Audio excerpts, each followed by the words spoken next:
নমস্কার, দিল্লি থেকে আমি সংযুক্তা।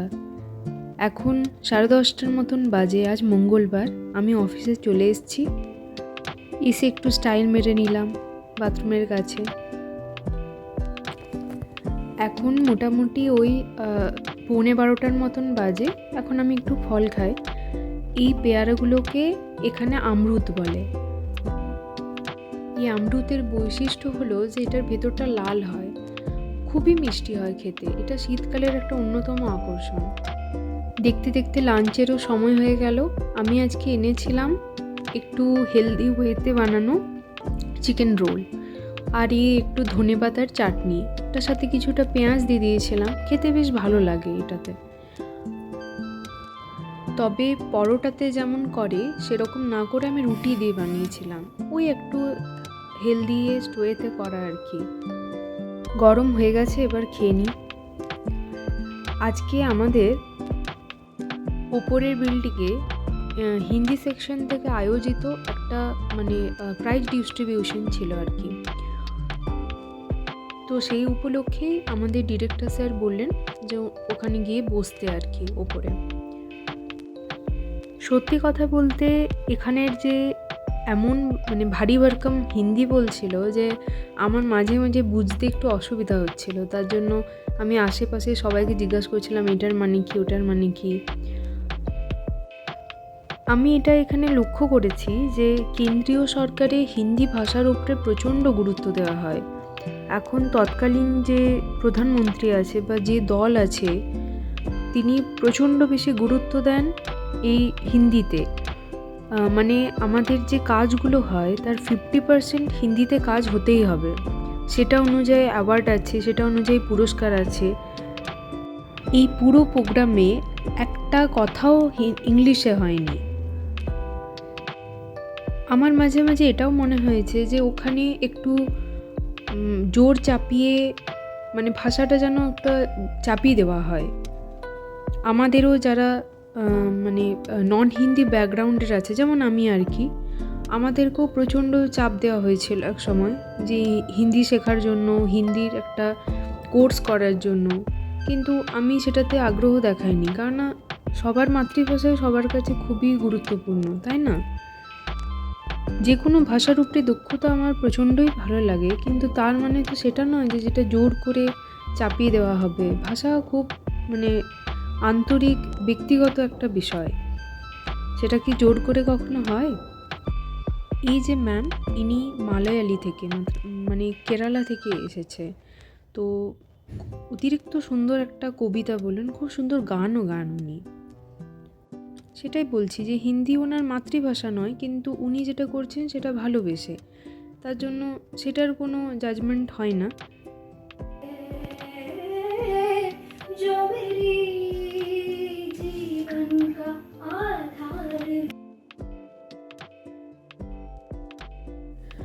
এখানে ভারতের বিভিন্ন প্রান্ত থেকে, যেমন কৃষ্ণা গোদাবরী বেসিন সাউথ থেকে এসেছে, তারপর নর্মদা যে জায়গাটা ওটা এসেছে, তাহলে ওই জায়গাগুলো থেকে পুরস্কার দেওয়া হচ্ছে। তার সাথে সাথে হিন্দি প্রতিযোগিতাতে যারা অংশগ্রহণ করেছিলেন আর যারা আমাদেরই কলিগ স্টাফ, তাদের সবাইকে একে একে পুরস্কার বিতরণী করা হচ্ছে।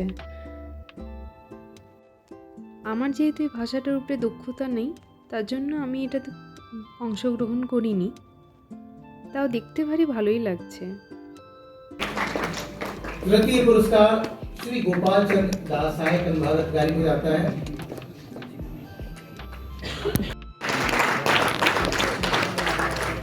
इसमें जो प्रोत्साहन पुरस्कार है उसमें पहला प्रोत्साहन पुरस्कार जाता है श्री अजय कुमार गौतम, साहित्य निदेशक को। श्री अजय कुमार गौतम। तो दूसरा पुरस्कार जाता है श्री अंबर कुमार गुप्ता, एनटीएस। श्री अंबर कुमार गुप्ता।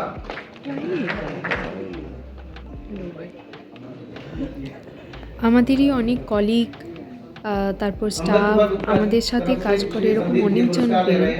তার জন্য খুব খুশিও লাগছে দেখে।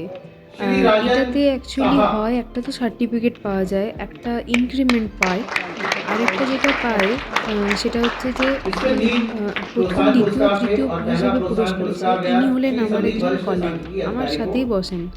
ইনিও श्री संदीप মানে আমার সাথেই কাজ করেন আর কি। ইনিও পেলেন, ইনি পেয়েছেন তৃতীয় পুরস্কার।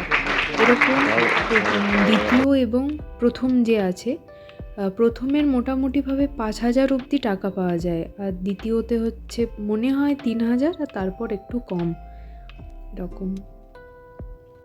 মানে টাকার অঙ্কটাও যথেষ্টই। द्वितीय पुरस्कार मिला है श्री अमर कुमार गुप्ता।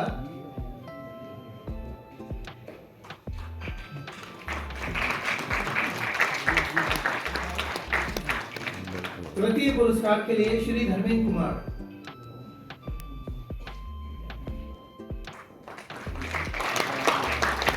इसमें भी 3 प्रोत्साहन पुरस्कार दिए गए हैं और पहला प्रोत्साहन पुरस्कार जाता है सुश्री अंजू जी को।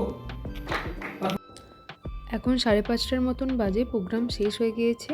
আর এই চা দিয়েছে, ভেতরে বিস্কুট আছে, একটা ভুজিয়া, মিষ্টি, একটা মাজা আর একটা স্যান্ডউইচ। মিষ্টি আর মাজাটা আমি আমার পাশের জনকে দিয়ে দিয়েছিলাম, কারণ আমি মিষ্টি খাই না। তারপর আমি গিয়েছিলাম এই সোয়েটার কিনতে, আর সেটার বাইরে গিয়ে দেখলাম এই গরম গরম ভাজছে। তাই ঠিক করলাম গিয়ে আজকে একটু মুড়ি খাবো, এই পকোড়া দিয়ে একটু মুড়ি খাবো। তাই সব ধরনের পকোড়াই আমি একটু একটু করে নিয়ে নিয়েছিলাম। যেতে যেতে রাতও হয়ে গেল, 8টার মতন বেজে গেল। দেখুন কিনা আসার পথে আমি কি কিনে নিয়ে এসেছি, একদম মন ভালো করা জিনিস।